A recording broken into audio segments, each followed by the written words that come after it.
All right. Welcome back to another episode of Just Langa, guys. Today we're meeting in the morning for once, and we are going to be talking about why your brand story is critical to your success and why so many companies fail at creating one. Now, it is our 73rd episode, which is our last episode of the season. And in Just Langa is where we interview the movers and shakers of the world to help you guys grow your authority, impact, and income as a thought leader, business influencer, and the authority that you are in your respective industry. All right. So welcome one, welcome all. Let us know who's in the house. And if you're a regular popcooner, say popcoon.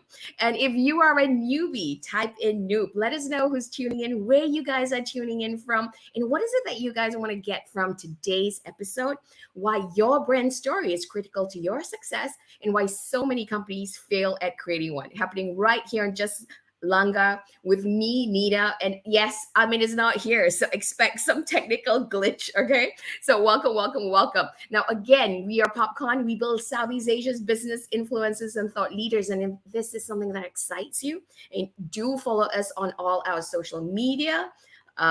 Basically follow us everywhere. That's Popcorn Fest on Facebook, Instagram, YouTube, LinkedIn, as well as on Telegram. All right.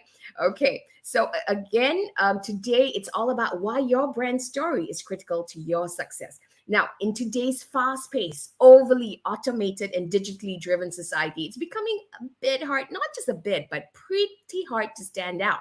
Okay. And if we are to survive, we're going to need to connect with our audiences in ways that we've never done before, pull at their heartstrings and engage with them on a much deeper level than we've ever had before.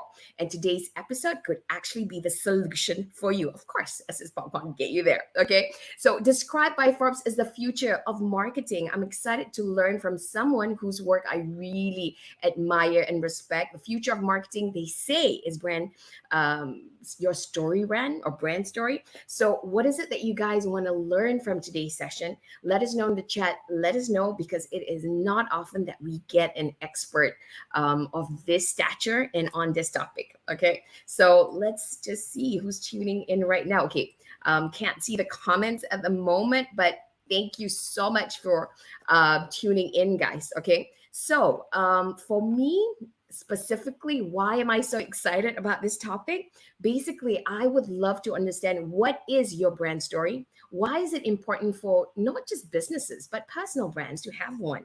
And what's the worst thing that could happen if you don't have one? And how do we go about getting one? Because normally these kind of stuff, companies pay a lot of money, by the hundreds of thousands, to get that story right. Okay. So what about you guys? What is it that you guys want to get from today's session? What is it that you guys want to ask our guests?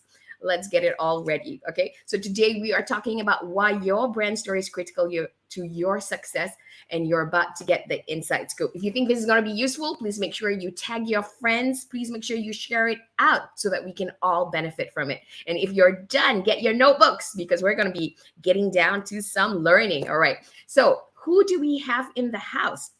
Now, our guest today is the founder of Greta Rose Agency, which is a full-service creative and digital marketing agency. They are known for their unique ability to articulate, organize, and execute every facet of their clients' identity's potential. Now, she works with companies from around the world, designing and developing effective strategies that tell deliciously compelling stories. Get that? Deliciously compelling stories. Exciting already. She builds inspired creative resources to produce genuine affinity and specific measurable results. And her projects have been featured, get this, guys, on NBC Nightly News, Oprah, Marie Forleo's Marie TV, Hollywood Reporter, Huffington Post, The Skim, the UN, and of course, TED. She has also guest lectured twice for Columbia University Graduate School of Journalism. So, ladies and gentlemen, if you are ready to tell some deliciously compelling brand story, please welcome Greta Rose. Let me just get this out.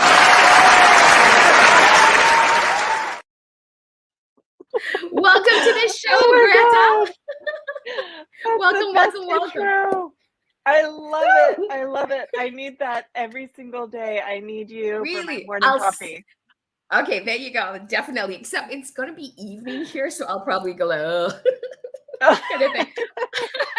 Because of the time difference, Okay, so first and foremost, my partner, Yandaro Al Amin, is says his biggest because he's not able to be here today to Oh, that's ask you all totally these fine. questions. Yeah. So No problem. And when I shared your profile with him, he was like, "Whoa." It's like, oh, this is the person I want to speak to. So I'll get him to send you a message on LinkedIn. Okay. So first things yeah, of first, course. Greta, in your own words, can you share with us a little bit about yourself and how did you start it on this journey and what is it that you do today? What is it that you get to do? Yeah. So I was always a bit of a tom. Well, first of all, hello everyone, and thank you so much for having me. It is a thrill. You reached out to me, and there's something about, especially with global events happening right now, to be connected around the world feels like a very intimate, wonderful experience. So it is my pleasure. It's late where I am. I am in Maryland in the eastern coast of the US. I'm looking out at dark skies. I'm on a 34-acre organic farm for the holidays. And so very different kind of vibe than most of you are experiencing right Probably now. that. So getting ready to cuddle into my PJs after this.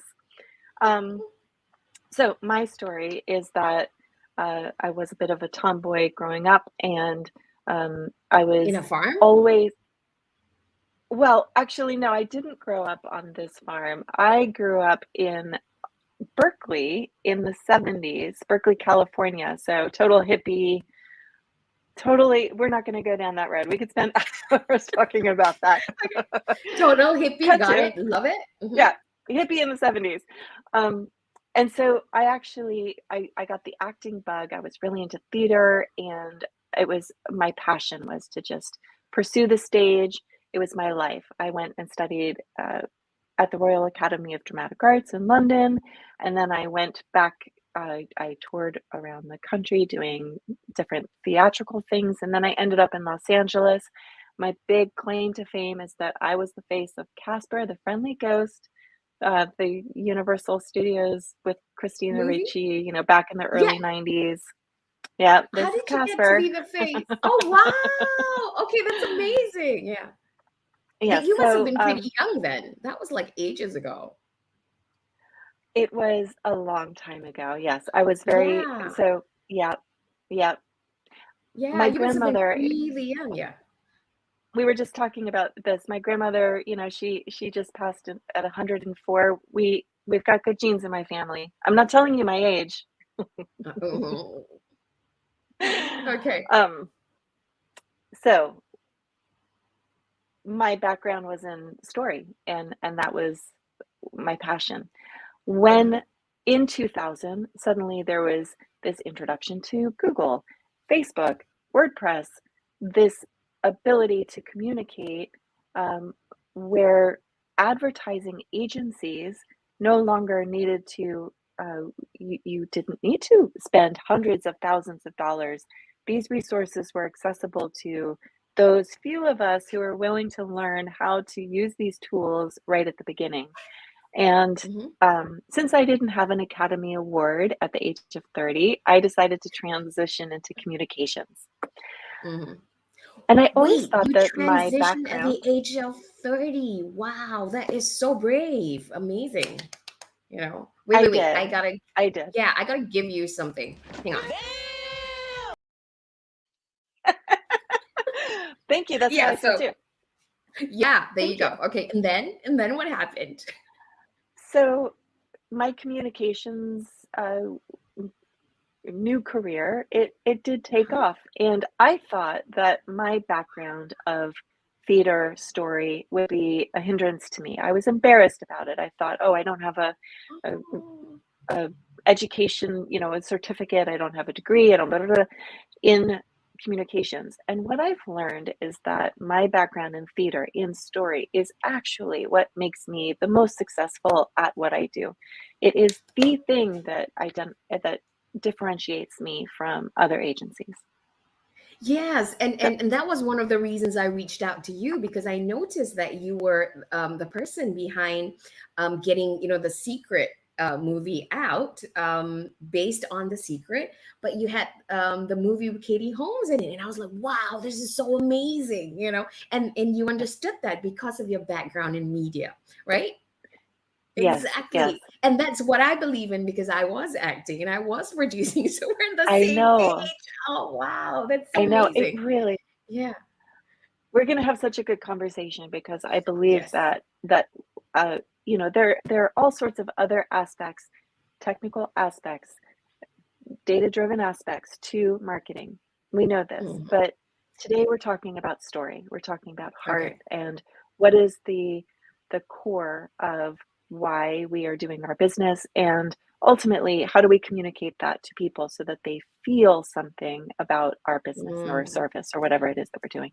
Okay. So what is it that you do today? What is it that you're really known for in the industry? And why do clients come to you? So I'm assuming it's okay. Can I speak Yes. freely? Like, am I okay to use Yes, loose you language? can. Yes, yes. We also have this tagline called "It pays to prasan." Prasan means conceited because Asians are very shy; they don't talk about themselves. So yes, feel free to talk about yourself. We allow it. Well, no, I'm just going to say that the way that I describe what I do, I say, I organize your shit. That's what I say. I'm like, Ah, okay, that's what love I it. do. I Okay, organize your shit. what kind So, of shit do most people have that they're not aware they have shit? so people, let's say, um, so your audiences, do their businesses range across the full gamut, like every single possible industry? Yes. Yes. Okay. I mean, So yeah, they're all from in different general, industries. Yeah. let's say that a person is extremely good at, um, let's say they're a massage therapist and Mm-hmm. they want to build a business and they know that they need to promote this and they want to do so online. Especially right now, they know that having an online presence is more important than ever before. But really, their expertise is as a massage therapist. So they will come to me and they'll say, Mm-hmm. I'm really good at this thing that I do well. I have no idea how to do anything related to promoting myself. What do I do? Okay. I organize their shit. So that has several phases. The first thing I do is I really talk to them about what they want to achieve.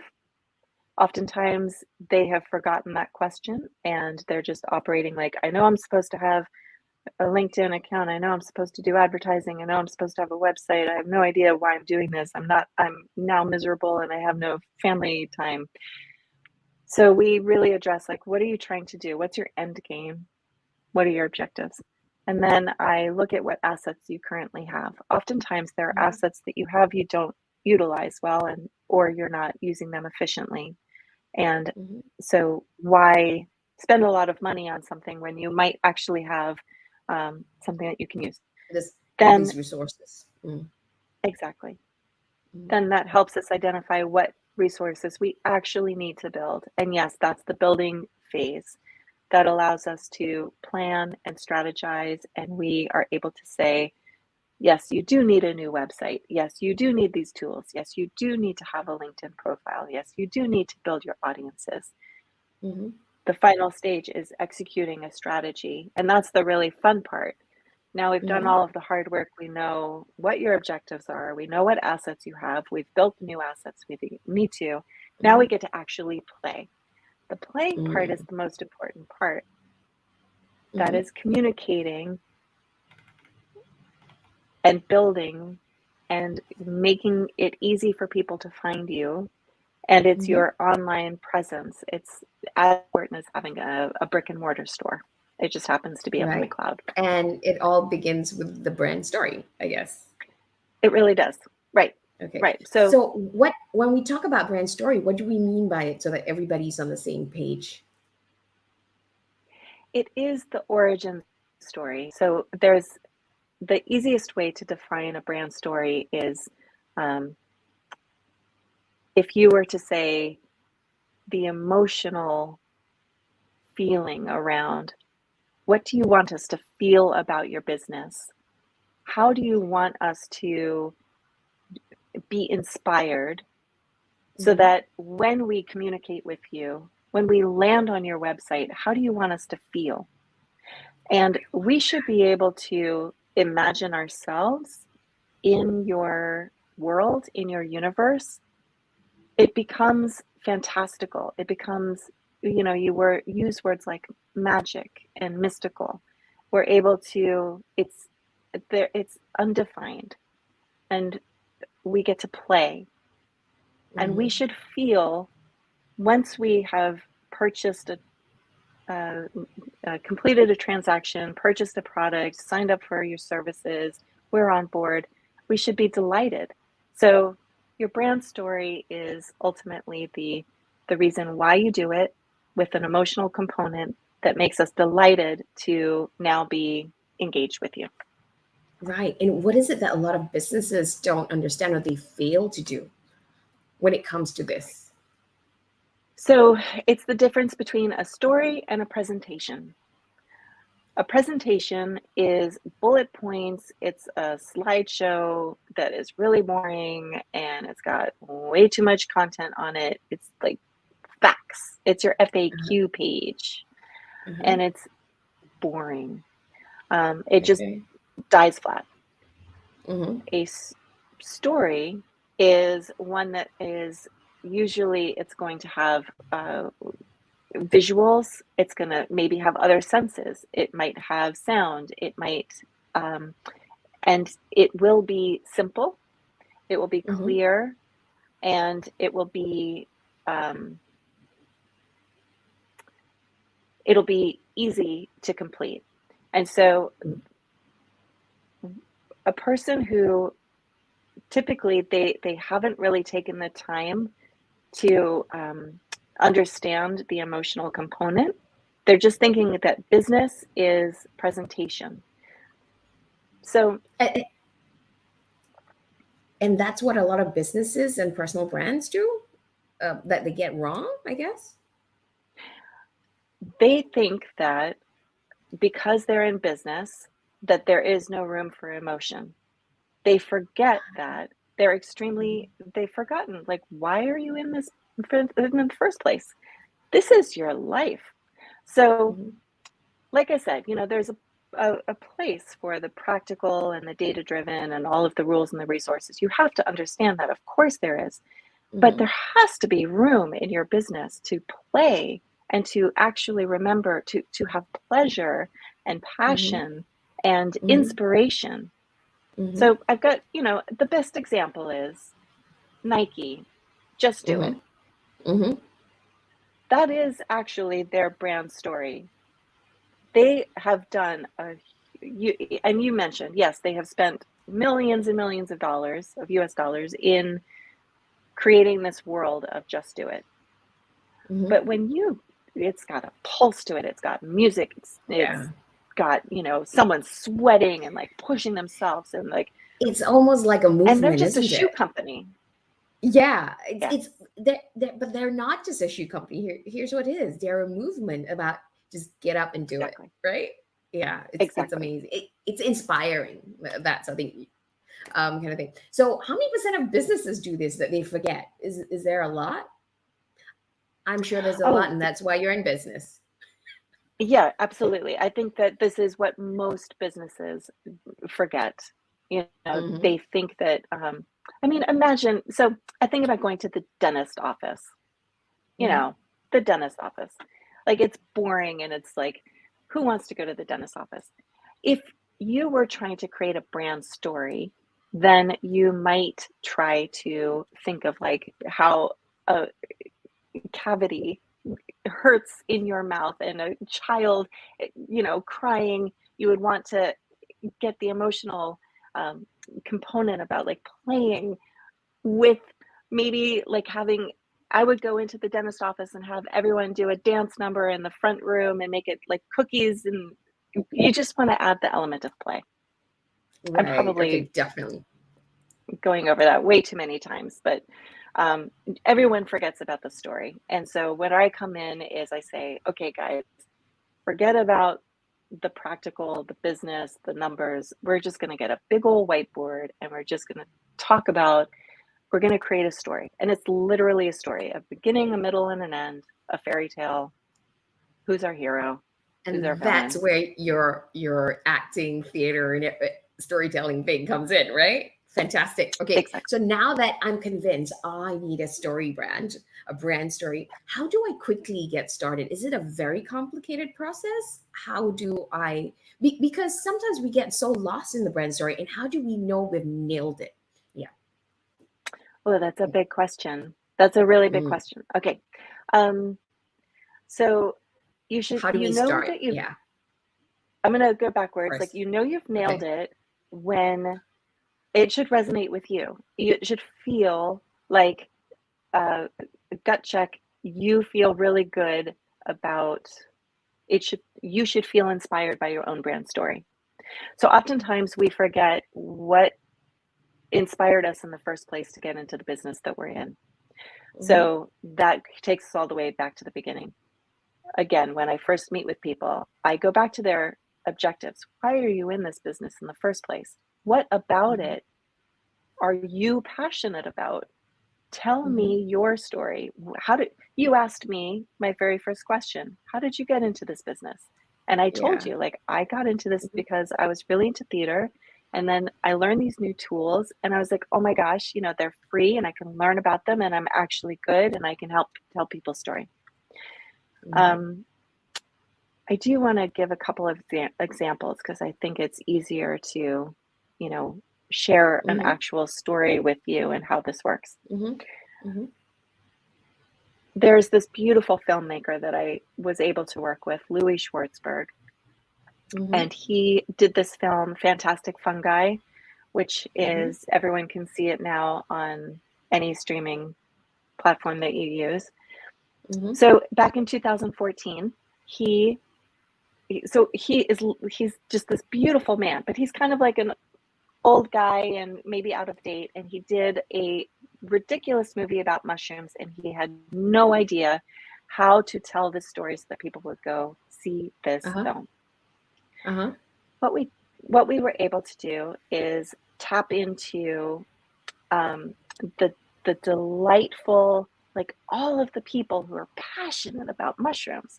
There's so many people in this world, and this what would, even the way you would craft a film with a beginning, a middle, and an end is how we then design the website. So all of the communication, every piece that we're doing it's beautiful, it's emotional, and it taps into the very heart of what he was into. And you're able to do this with mushrooms? That's amazing. You would not believe how many people are into mushrooms in this world.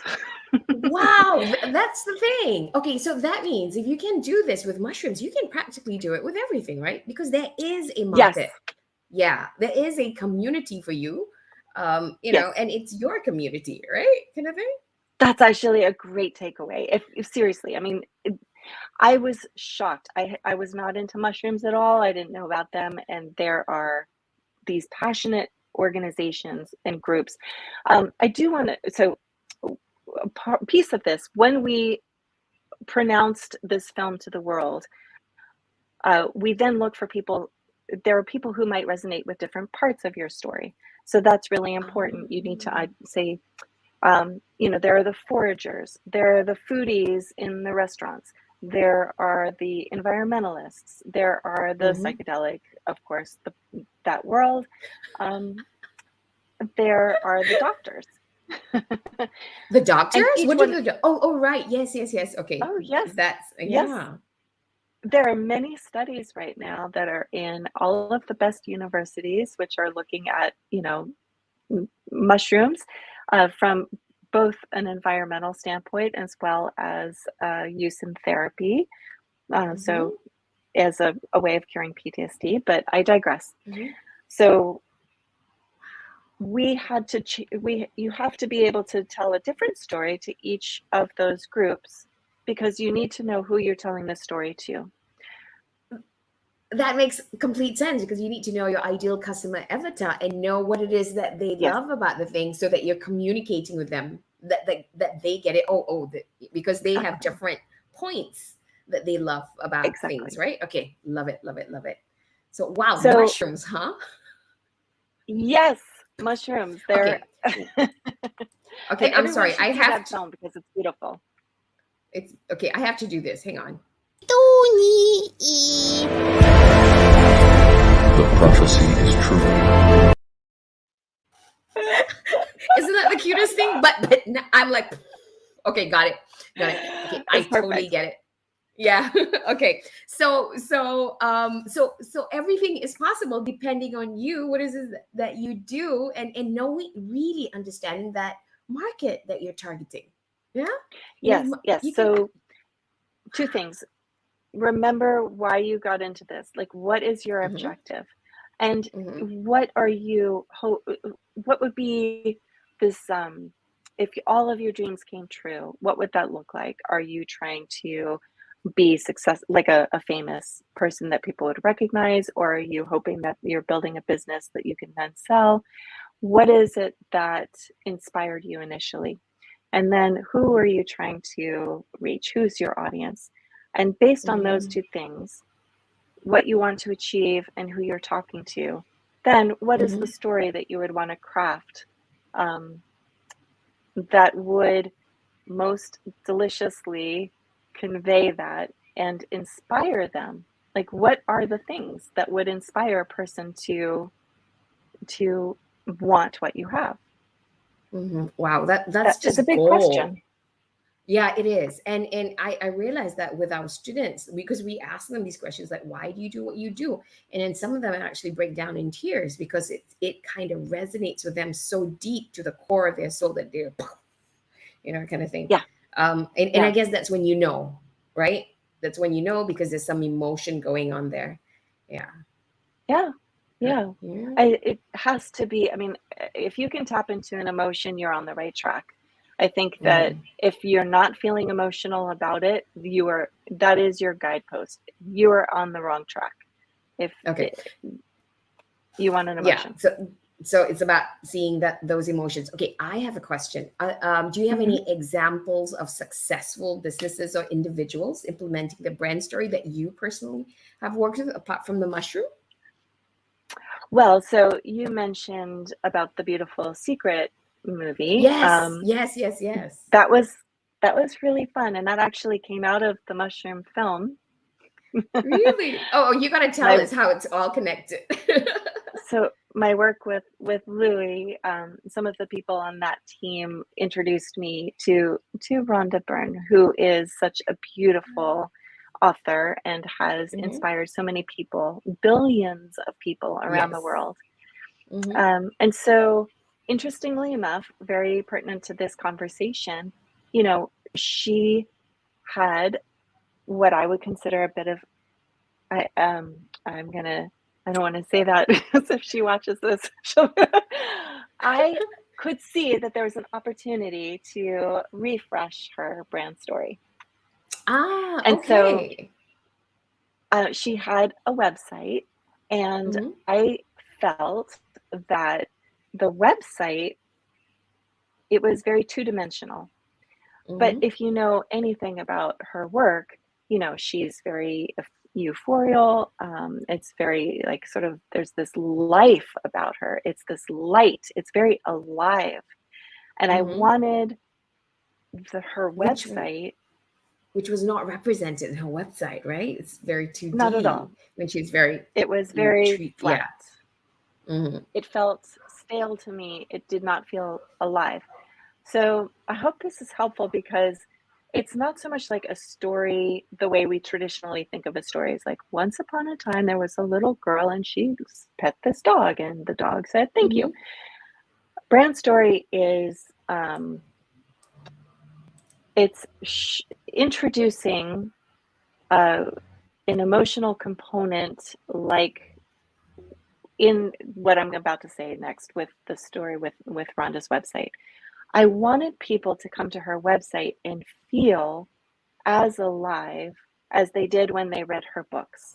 And so I Mm. knew I knew that if there was that depth, that three-dimensional movement, I wanted there to be light. I wanted there to be this visceral kind of like, I wanted you to feel like you could step into it, that you would feel as though you were entering into a world, and that would make you your own character in the story.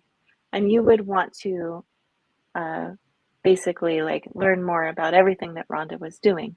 And of course, we wanted people to know about this beautiful film that was about to come out. Right. Beautiful.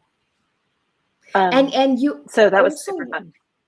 That was super fun. Okay, I have another question then. Are there any disaster stories? Maybe not your clients, but because we're talking about all the good stuff. There must be some horror stories. Yeah. So we don't have to mention names, but we can talk about it so that there are case studies that we can learn.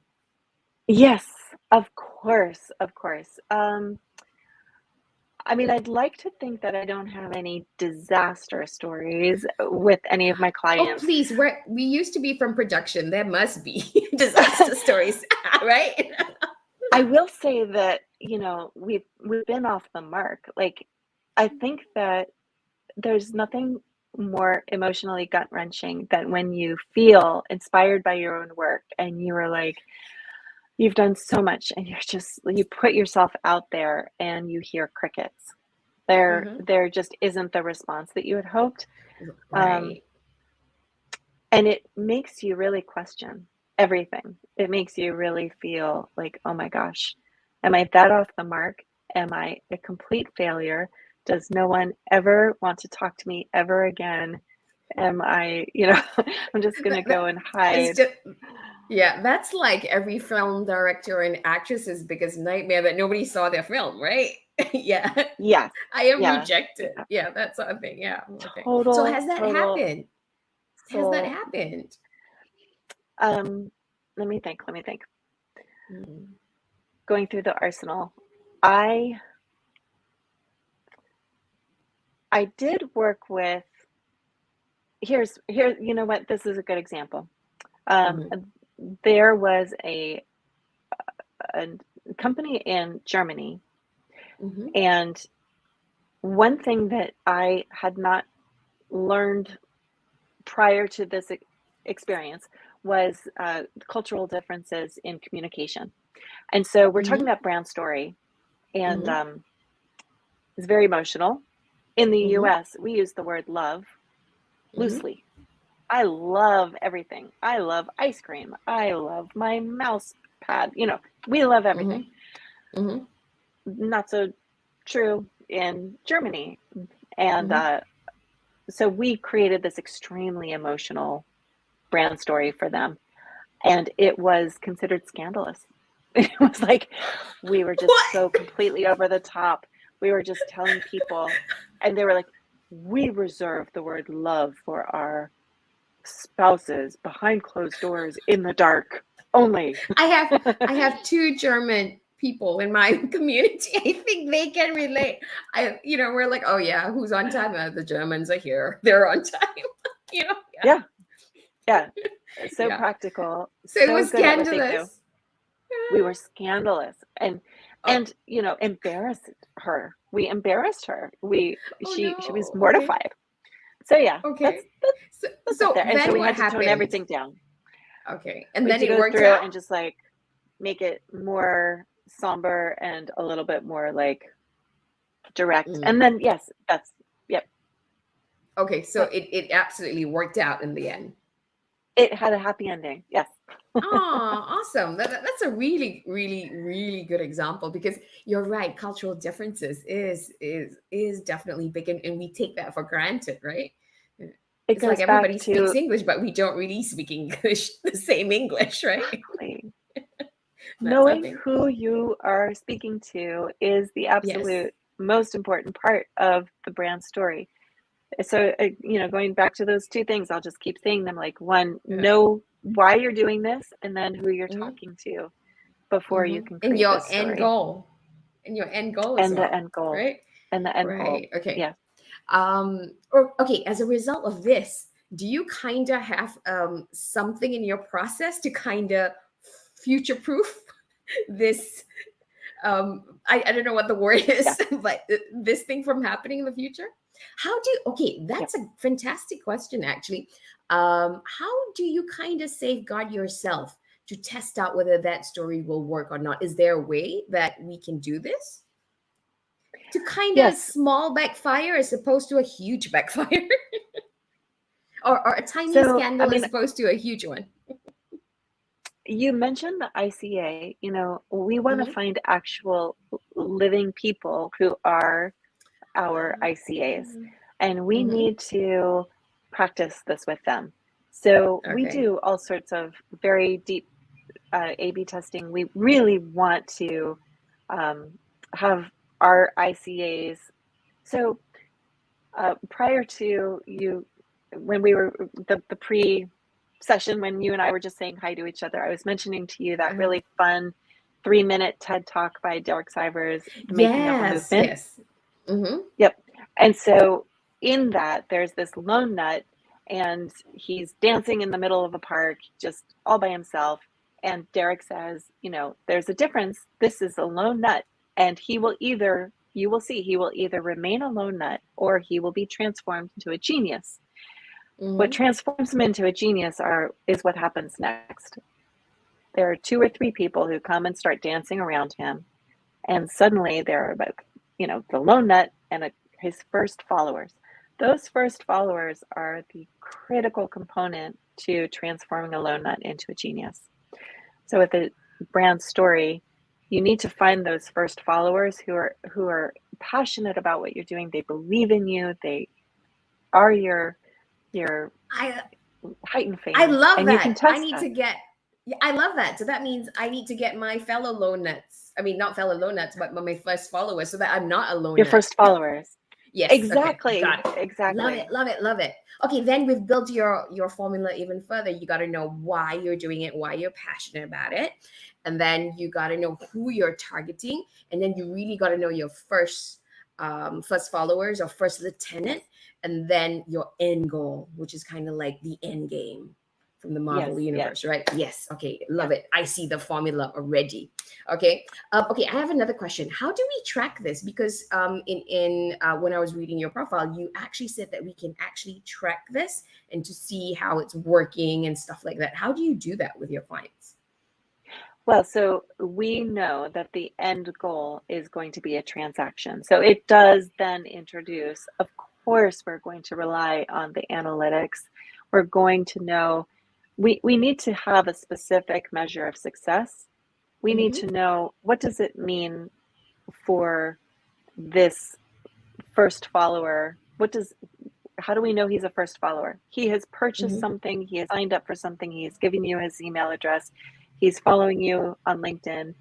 There's something he wants in return from you, he's communicating with you. So you do have to bring in analytics to know if this is successful. You need to be able to measure Mm-hmm. it. Oh my God, this is just brilliant. For the first Amazing. followers, I do, those are the people that we want to just go to one-on-one. We want to love on them. See me in the US, we want to love on them. We just want to let them know how much we care. We want to nurture those relationships. And the definition of inspiration, I don't know if you've ever looked it up, and I don't have it here handy. It's beautiful. But inspiration, it doesn't stay inside of you. It makes you want to do something. And so we want to inspire people to want to share or tell another person about us. So I would say one measure of success is audience growth, having somebody tell someone about us. That is a huge measure of success, and also, of course, the transactions that we're looking The for, right? transaction itself, I mean, a sale, the Mm. greatest measure of success is if you are selling something, your sales should go up. If you are, uh, you know, providing a service, you should be getting bookings or demo requests or whatever it is that you are Okay, initially got it. offering. Um, this is a personal question though. With respect to your work, are there any particular industries or certain types of people that you like working with? Maybe filmmakers to get their films out there? Mhm. Yeah, I really do tend to. It's a great question, and it's something that I didn't Mm, know when I first started out. I've learned about myself. So it brings me back mm, to my Berkeley roots, my hippie roots. I tend to be drawn to health and wellness, environment related causes. I'm mhm, I People who appreciate beauty and mhm. organic. Um, the health, wellness, beauty world is my sweet spot. Health, Yeah. wellness, beauty world. When you Mhm. say beauty, what do you mean by beauty? Is it like inner beauty kind of stuff, or So the ooh, makeup kind of? Yeah. it's both actually. I have some beautiful relationships with, and they all send me products. So I'm like, good to go. I've got my hair care, my skin care, my nutritional products, Uh huh. and then Fantastic. the visual. So the spiritual, meditation, yoga world as well. Right. Okay. Mhm. Wonderful, wonderful. We have so many similarities. I love it. Okay, cool. So, I want to honor you on our time because I've got 3 more minutes with you. Before you go, what do you think is the future? What is the future? What do you think the future holds in terms of branding, marketing? Mm. Mm. I think that, and I think I mentioned this to you before, technology is changing so fast and it's hard to keep up and it's overwhelming. Yes. Hmm. We, when we remember that the story, the heart of why we're in business, that doesn't change. That is the constant. That is your North Star. Hmm. Technologies will come and go. Your North Star it will always take you home. Wow. Okay. Thank you. So that's the thing, definitely. Yeah. Moving forward, last question. What is next for you? What are your plans? So, you know, I I have a big I have some big questions to ask. I am actually looking for what is the next big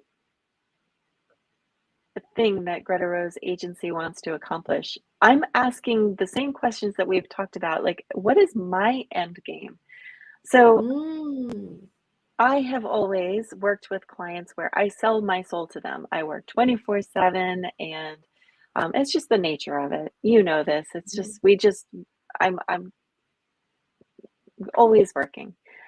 So Mhm. I would like to be able to adjust where I'm actually in more of a slightly different role with some of the companies that I work with.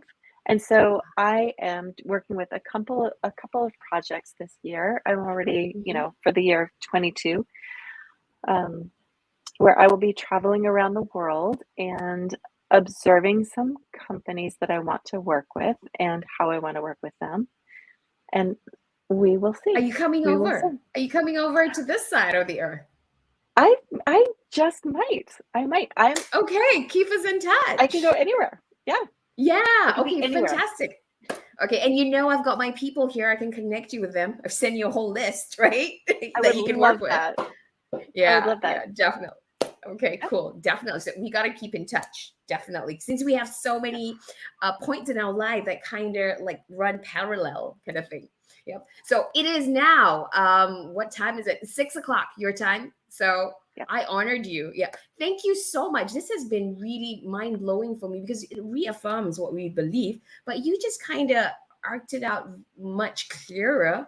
And there are things that didn't occur to me, kind of thing. So love it, love Mhm. it, love it. Thank you so much. And I'm so inspired by your mushroom story because if anybody can sell, the lady who sells mushroom, ladies and gentlemen, I gotta give this to her.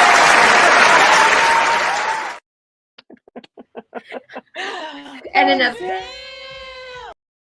Yeah, so there you go. Damn, it's too good. Thank It's you. too good. So, Thank you. Greta, thank you so much. I hope you had a great My time pleasure. with us. I'll send you the links to the interview by email. And thank you so much for sharing with us your insights and for making our show and us over here with everything that you've shared. I'm sure we're all going to benefit from it, and it's going to take our personal brand stories just to another level. Okay, so in the meantime, I'm gonna say goodbye to everybody as well. This is our last episode, so for the year. So we're gonna come back bigger, stronger, with more guests. Hopefully, maybe even Greta's clients. Who knows, right? Yeah, absolutely. Yeah, fantastic. So thank you so much. Have an amazing end of the year, everybody. Here's to an amazing 2022, just like Greta's, where all her projects are started. So have an amazing New Year's Eve. We'll see you next year. If you have people that you want us to interview, let us know in the comment and we'll get right back to you. I'm Nina signing off, and this is Greta Rose. Thank you so much for joining us. It is the end of the show, so goodbye. Thanks. Bye.